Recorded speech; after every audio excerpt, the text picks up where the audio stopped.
Vaya, vaya. Buenos días, el tema es ordenamiento topológico y árboles de expansión mínima con los algoritmos de Flynn y de Kluge-Kalm. Entonces vamos a ver primero lo que es el ordenamiento topológico. Es un grafo dirigido y sin ciclo, ¿verdad? A ese grafo dirigido y sin ciclo se le hace la ordenación topológica T de G, es una ordenación lineal donde se preserva una ordenación parcial. Entonces, la ordenación de los vértices del grafo dirigido acíclico, BW, donde B va a estar siempre antes que W. Un algoritmo simple sería buscar un vértice con grado de incidencia de entrada igual a 0. Se elimina ese vértice con las aristas que tiene y se sigue aplicando esa estrategia al resto del grafo. Usa recorrido de árbol primero en profundidad. Ok, ahí está el pseudocódigo con un orden de B más E, donde B es el número de vértices y E el número de aristas. Ok, tenemos este ejemplo. B1, B2, B3, B4, B5, B6 y B7. Lo primero que vemos es que B1 es el vértice con grado de incidencia igual a 0. Entonces, eliminamos B1. Nos queda B2, B3, B4, B5, B6 y B7. El siguiente que encontramos con grado de incidencia igual a 0 es B2. Entonces, eliminamos el vértice B2 con sus aristas. Nos queda B3, B4, B5, B6 y B7. El que sigue de los vértices con grado de incidencia igual a 0 sería B5. Lo eliminamos con sus aristas y nos queda B3, B4, B6 y B7. El siguiente sería B4, que es el que tiene grado de incidencia igual a 0. Eliminamos B4 con sus aristas y nos queda B3 y B7. B3 y B7 son ambos vértices con grado de incidencia igual a 0, entonces escogemos cualquiera de los dos. En este caso se escogió primero B3, ¿sí? Y después se escogió B7 y queda B6 con grado de incidencia igual a 0, entonces se elimina B6 también. La tablita del ejemplo es esta, donde uno va haciendo cada paso. En cada paso se encola B1 primero, que es el que tiene grado de incidencia igual a 0, y después se desencola, se quitan las aristas y se sigue buscando cuál es el siguiente vértice, así sucesivamente, hasta llegar al último vértice, que sería B6. ¿El grado de incidencia que...? El grado de incidencia igual a 0 es que no tenga ninguna arista, que no le llegue ninguna arista. Ese es positivo. De las que entran. Ajá, de las que entran. Las que salen no importan. No, las que salen no importan, las que importan son las que entran. Hay unos conceptos que yo copié, como que es grafo conexo, perdón. Un grafo G es conexo si y solo si sus nodos no pueden ser divididos en dos conjuntos no vacíos, N1 y N2, en los que sus caminos desde cualquier punto, cualquiera a otro, estén en el mismo conjunto. Eso es lo que sería un grafo conexo.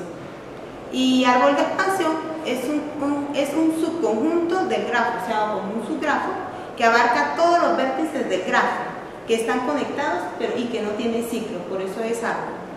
Entonces, todo árbol con n vértices contiene exactamente n-1 arista. Es un árbol porque no hay ciclos y es de extensión porque cubre todas las aristas. Entonces, tenemos este grafo. ¿Todas las aristas o todos los números? Todos los vértices. Yo creo que ahí me equivoqué. Todos los vértices. Ahí tenemos dos ejemplos de árbol de expansión. Tenemos el grafo A, C, B, F, E y D. Y tenemos el primer árbol de expansión que sería A, B, F, D, E y C. Y el siguiente árbol y el segundo árbol de expansión sería A, C, B, D, E y F. Okay. No se notan mucho los colores. No se nota. En verdecito claro está el árbol T1. Ajá. Y en naranja está el T2. El T2, exactamente. ¿Qué es un árbol de expansión mínima? Dado un grafo G que es conexo, ¿verdad? Y que tiene pesos, se desea con frecuencia crear un árbol T para ese grafo G, tal que la suma de los pesos de las aristas de ese árbol sea tan pequeña como sea posible. Por tanto, se representa la manera más barata de conectar todos los nodos del grafo G. Tenemos dos técnicas para los árboles de expansión mínima, que son el algoritmo de Pring y el algoritmo de Kruskal. El primero de ellos es el algoritmo de Pring. El algoritmo de Pring se resume como en encontrar el árbol de expansión mínima de ese grafo no dirigido. Esa es otra de las características del árbol de expansión, es que tiene peso y que no es dirigido. Realizando una serie de pasos para incorporar al árbol una nueva arista del grafo, de la que sea de menor peso. El árbol va creciendo en las etapas sucesivas, ¿verdad? Y en cada etapa se elige un vértice como raíz y se le agrega ese vértice al árbol con su arista. Es del orden E más B logaritmo de B si se usa el montículo de Fibonacci. Pero para usar el montículo de Fibonacci siempre tiene que ser los vértices mucho menores que las aristas para poder usar el montículo de Fibonacci. O es del orden E logaritmo de B si se usa los montículos binarios ordinarios. El pseudocódigo sería: entra un grafo conexo y la salida es un árbol de expansión mínima T. Primero se elige arbitrariamente un vértice S de ese grafo G. Se inicializa el árbol de Pring con ese vértice S y se inicializa el conjunto de las aristas fronteras como vacío. Mientras que el árbol no abarque todos los nodos del grafo, se debe primero actualizar el conjunto de las aristas fronteras para ese árbol T. Escoger la arista E con menor peso, escoger el nodo final B de esa arista E y añadir la arista E y el vértice B al árbol T. Aquí tenemos un ejemplo. Tenemos B1, B2, B3, B4, B5, B6 y B7 con sus pesos respectivos. Entonces, inicializamos, quitamos todas las aristas, inicializamos en B1 y tomamos la arista con menor peso, que teníamos B2, B1 y B4, y tomamos la arista con menor peso, que sería B1. Entonces va de B1 a B4. Luego en B4 tenemos las aristas que van de B4 a B2 con peso 3, de B4 a B7 con B4 a B5 con peso 7, de B4 a B7 con peso 4 y de B4 a B6 con peso 6, con peso 8. Entonces el que se tomaría sería 4. Estamos en B1. Seguimos en B1. Tenemos, seguimos con las aristas de B1. Tenemos 4, 2 y 1. Ya tomamos 1. Ahora tomaríamos 2 para ubicar el vértice 2. Tenemos B2. Ahora sí, seguimos. El que sigue sería B4 con B3, que es, eso no lo había contado yo antes. B4 con B3 con peso 2 es la de menor peso entre B4 y el siguiente vértice, ¿verdad? Entonces sería con peso 2. Después tomaríamos B4 con B7. Luego B7 con B6 con peso 1 y finalmente B7 con B5 con peso 6. La idea del algoritmo de Pring es abarcar todos los vértices con el menor peso.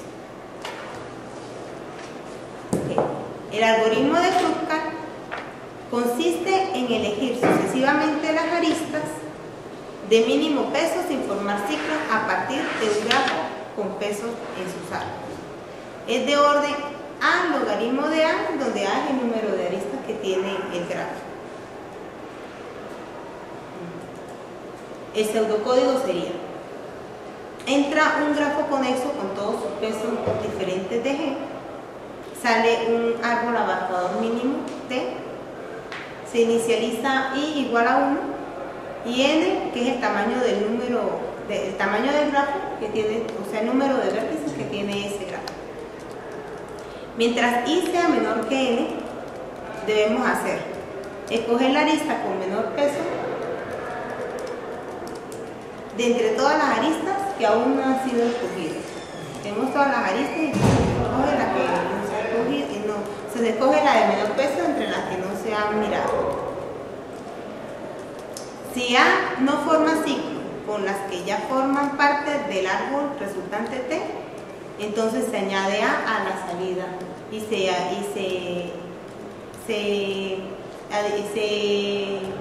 el contador se incrementa.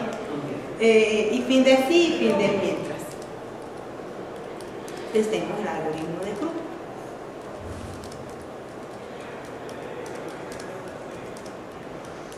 Quitamos todas las aristas, ¿ya? Y agarramos la de menor peso, B1, B4. Después agarramos y seguimos agarrando las que tienen peso 1, y entonces sería entre B7 y B6 hay una de peso 1. Ahora miramos si es de peso 2 y entre B1 y B2 hay una de peso 2. Entre B4 y B3 hay una de peso 2 y entre B4 y B7 hay una de peso 4. Entre B7 y B5, que es el único vértice que nos hace falta explorar, hay una de peso 6. Porque entre B2 y B5, perdón, hay una de peso 10. Entonces vemos que la de menor peso para llegar al vértice 5 sería 6, porque entre B4 y B5 también hay, pero de peso 7.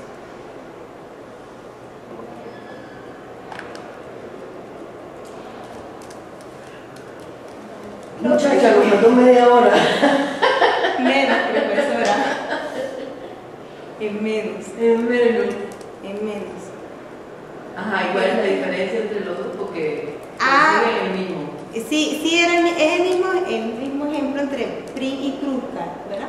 Pero entonces en el de Kruskal se toman primero todas las de peso 1, todas las de peso 2, o sea, se exploran todas las aristas y se van agarrando las del mismo, las de menor peso.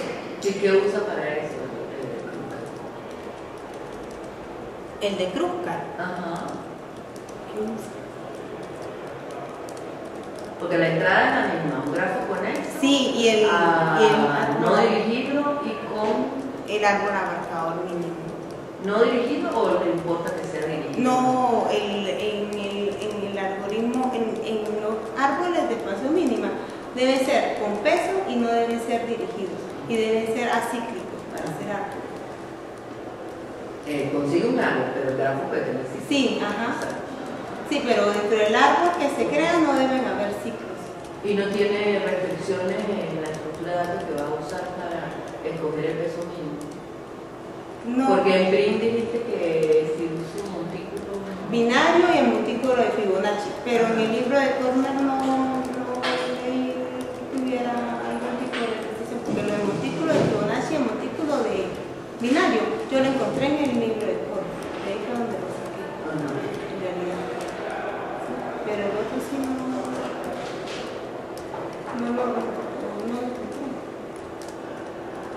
En Kruskal no hace, bueno, ¿qué debería uno tener para escoger eso? Bueno, lo que pasa es que en el de Kruskal nosotros decimos que se van agarrando las aristas de peso mínimo, ¿verdad? O sea, él tiene como las aristas, me imagino yo que en una estructura donde él va agarrando sucesivamente las que tienen peso 1, las que tienen peso 2, si hay de peso 3, las que tienen peso 3, las que tienen peso 4 y así sucesivamente. Pero eso no afecta Bueno, lo único es que dice que las aristas, si no pueden formar ciclo, por ejemplo, si encontramos una de peso 1, pero ya forma ciclo con una que ya está incorporada, no se debe tomar. No se debe tomar.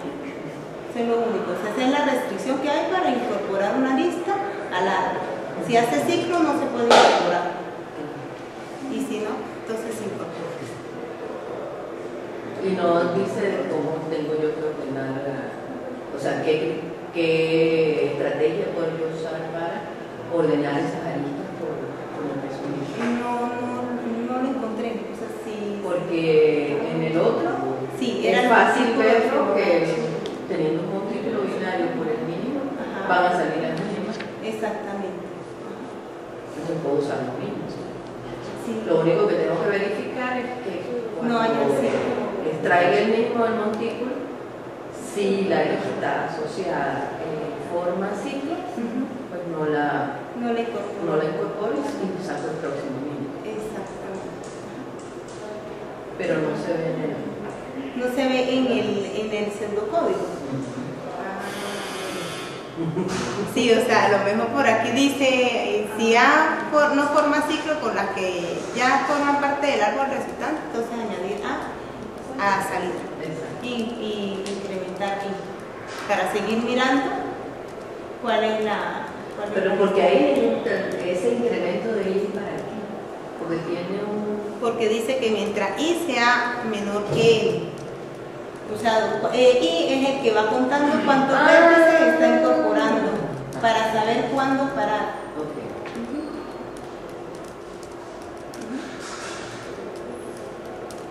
Claro, porque yo los controles por el número de nodos y no por el número De aristas. Sin embargo, la complejidad está con el número de aristas. Logaritmo de A. Y no con el número de... Pues yo encontré varias complejidades, pero no hallaba cuál tomar, en realidad. Yo encontraba que B cuadrado. No, pero pasa, ahí dice que es logaritmo de A. Logaritmo de A y A es el número de aristas del grafo, ¿no? Sí, ajá. Pero el repitamiento está por los vértices.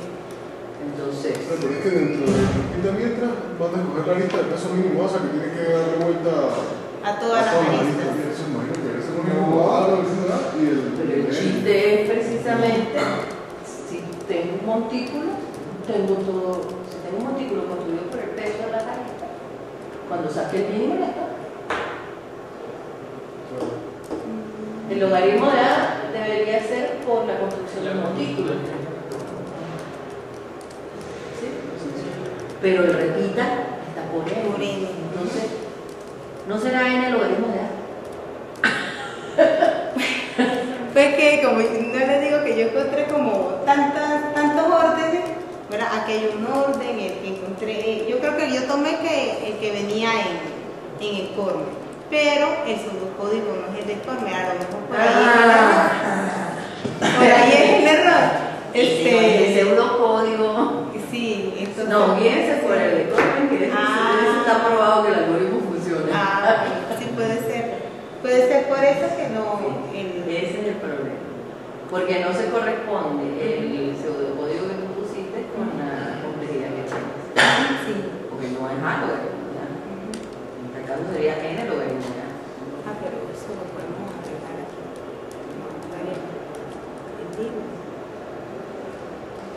De tal forma, yo entonces arreglaría el pseudocódigo para que se corresponda al orden.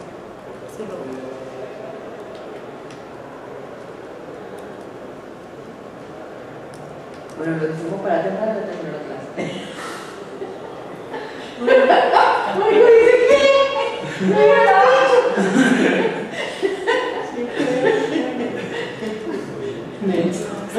Bueno, Patricia, gracias. Pueden hacer preguntas. tiene que poder restringir. Elena, vuelve a empezar porque ellos no Ya vieron la primera parte. Bueno. No importa. Ahorita terminamos. No me acuerdo qué página era. Me acuerdo que era el capítulo 23. 23. Pero no me acuerdo de la página. 600, no, 600 no puede ser. Va en 500. ¿Qué? 20. Dale, que vas en el capítulo 25. Ya. Algoritmo de Brin. La otra cosa que me llama la atención es que tú presentas primero Brin y y después Kruscar. Sí. Sin embargo, Prim tiene mejor rendimiento que Kruscar. O sea, debió haber sido... Epa, Aquí ella está. lo presentó al revés, pero normalmente que tiene mejor rendimiento es Prim. Aquí está el algoritmo de Kruscar. Lógicamente, Kruscar trabaja más intuitivamente con lo que uno puede entender. Si tiene un montón de aristas con peso, pues, y necesita las mínimas, pues agarra de primerito las mínimas, que fue lo que hizo el algoritmo. ¿Prim no tiene complejidad similar a Kruscar? Lo que pasa Similar, lo que pasa es que él sí detalla en cómo escoger ese mínimo. O sea, si yo uso un montículo binario, él se va a comportar un poquito más lento. Si uso un montículo de Fibonacci, él va a andar es más mucho rápido. más rápido, pero entonces la restricción es que los vértices tienen que ser mucho menores que las aristas. Que deben haber muchas aristas para, para que se pueda hacer uso de montículos. Para que no se vea la El diferencia rendimiento. de rendimiento. El problema que tenemos con esa versión es que esos cuadritos que están ahí son símbolos, Sí, pertenecen. sí, me imagino que B pertenece al conjunto de los vértices del grafo G. Y entonces, Ahí es donde está el problema de Kruscar, que él ordena, ahí hay un sol en el paso 4. Y entonces la complejidad viene dada por el sol que fue la raíz. Hay que tener un algoritmo de ordenamiento de las aristas por peso. claro, sí, porque él va tomando cada arista, la que sigue, para poder armar el árbol de... Pero tuvo que haberlo ordenado, y entonces en la complejidad del algoritmo va a haber la complejidad del ordenamiento del algoritmo. Y por eso Prim es mejor, porque de una vez te dice uso un montículo así si lo que tienes es esto, o uso un montículo asado sin el ya. Y por eso es un poquito mejor nada. Claro. Lo que pasa es que yo puse Prim y Kruscar por los nombres, ¿no? Prim y Kruscar. Entonces por eso fue que yo lo acomodé así, no tuve en cuenta el rendimiento que tenía cada algoritmo. Sí. Entonces coloco este algoritmo en... Sí, es importante el paso 4, porque ahí es donde uno nota por qué son diferentes en rendimiento. Y ordénalo como primero Kruscar y después Prim. Ordénalo en orden alfabético, pues. Ok. Sí, está bien. Aquí abajo también sería entonces A que pertenece a O, B, ¿verdad? O sea, aquí también sería pertenece. No, eso es más. O eso es inclusión. Porque lo que está haciendo es unión. Incluyendo la lista. Si asignenle a el conjunto bien más, sí, ahí debe ser un no. De la otra lista, ¿verdad? Claro, pero salir. Porque A es el árbol de expansión mínima. Ahí él lo llama y no lo llama T. Ajá, y más abajo debe estar el algoritmo de Kruscar trabaja. No, la complejidad. La complejidad. Bueno, aquí está el ejemplo. En este caso, pues solamente había un... ¿Sí se ve? No, está más abajo. Él lo va a poner más abajo. Y lo va a demostrar. Más todavía.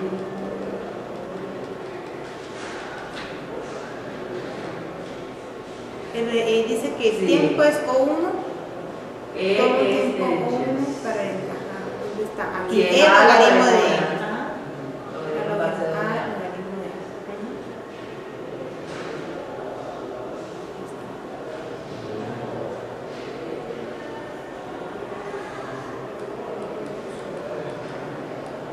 Claro, pero él está usando conjuntos difuntos, por eso es esa velocidad que tiene. Entonces, Prim me usa montículos binomiales, perdón, Fibonacci o montículos binarios, y Kruskalj está usando conjuntos de puntos. Si no, no va a tener esa tendencia.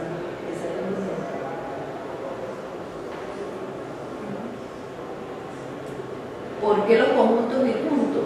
¿Se acuerdan de cuando hicimos conjuntos disjuntos? El bosque de los conjuntos disjuntos estaban construidos por el representante de cada conjunto. ¿Se acuerdan? ¿Se acuerdan? En este caso el representante va a ser el menor de los pesos de ese conjunto de nodos que están en el conjunto. ¿Okay? Entonces, claro, al usar unión por rango y eso es lo más veloz que hay para ese caso. Y entonces la complejidad del algoritmo viene dada por la que está ahí en azulito. El logaritmo de...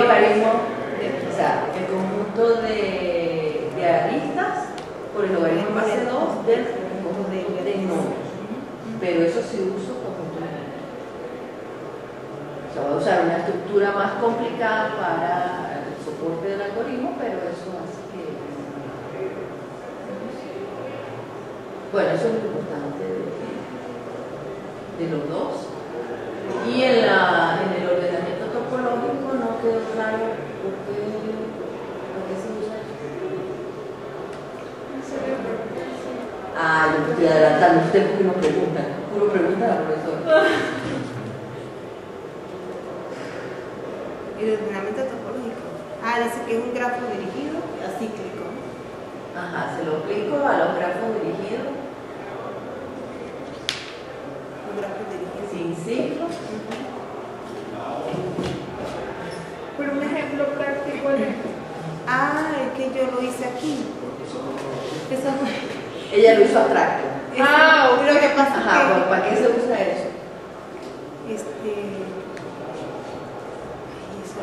lo leí yo ayer. ¿Para qué se usaba el ordenamiento topológico?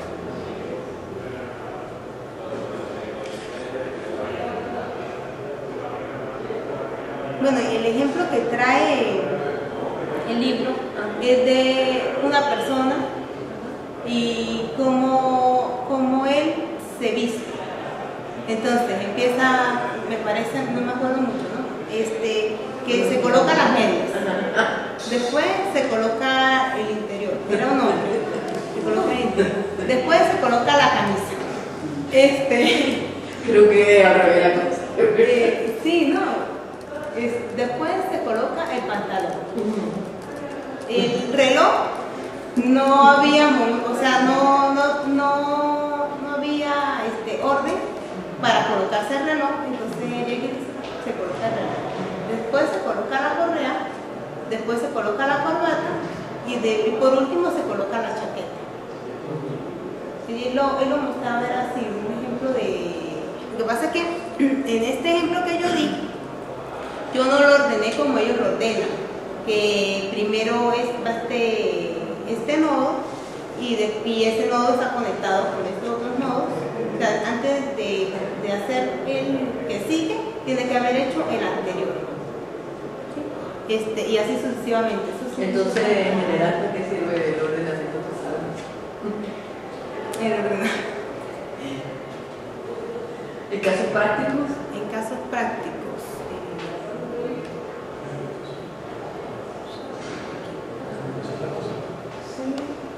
¿Para? Planificación de recorrido. Claro. Planeación. Exacto. Planeamiento. Aquí no. Pero no hay peso en las aristas. No hay peso en las aristas. Y lo único, bueno, porque aquí sí ya tienen. Como... Estos son los dos que usan los de. ¿Cómo se llama? Para encontrar el número de actividades mínimas en una obra. Lo que hablamos de CPN. Exacto. ¿Por qué? Porque lo necesitan para saber cuál es la mejor manera de hacer las actividades que tienen que hacer o cumplir con las tareas. Pero este no tiene costo. Este sin costo. Este sin costo, lo único es que es dirigido. O sea, por eso es que tiene tiene que hacer esto antes de hacer. Por eso ella pone este es el ejemplo que les estaba diciendo. O sea, las medias se las puede poner cuando quiera.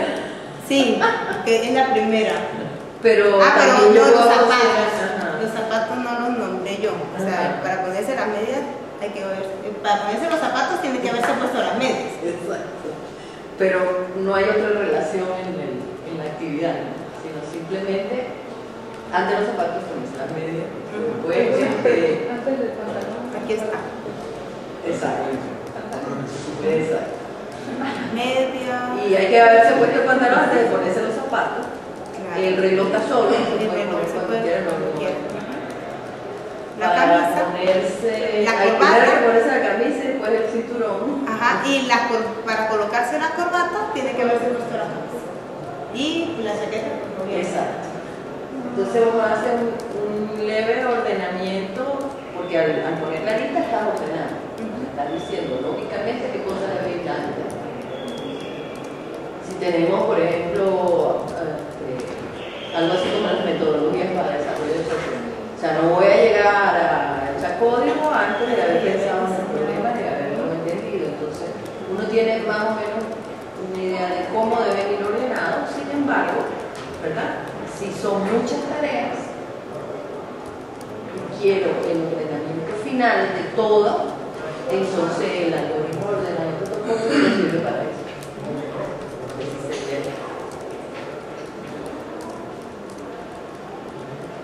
Y que trabaja con árboles de primero en profundidad. Ajá. La estrategia es de primero en profundidad. ¿Preguntas? Bueno, ya eso era todo lo que veo. ¿Quién le tocaba después? Aprovechar. A Luis. ¿Lo tienes listo? No quiere.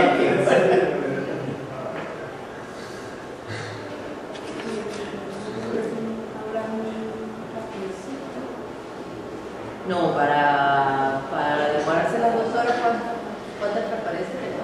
Yo tenía 53 y tardé como 1 hora y la profe me ayudó un poco, por 1 hora y media. Sí, como 50. ¿Cuántas tienes tú? Yo tengo 40 No, pues ella no duró más de hora en 41 tenía yo. Pero 41 para